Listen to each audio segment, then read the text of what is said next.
చిన్నప్పుడు నాకు అమ్మ గోరు ముద్ద ఇష్టం, కాస్తేది గాక బామ్మ గోరింటాకు ఇష్టం. పళ్ళోకెళ్ళే వేళ రెండు చెళ్ళు అంటే ఇష్టం, బయటేసి నాక ముగ్గులేయడం ఇష్టం.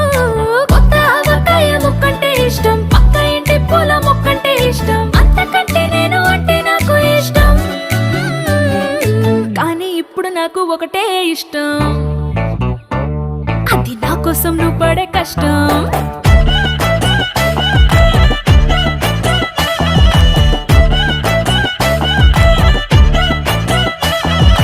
తెల్లారంగానే వెచ్చనైన కాఫీ ఇష్టం, ఉల్లాసం పెంచే స్వచ్ఛమైన సూఫీ ఇష్టం.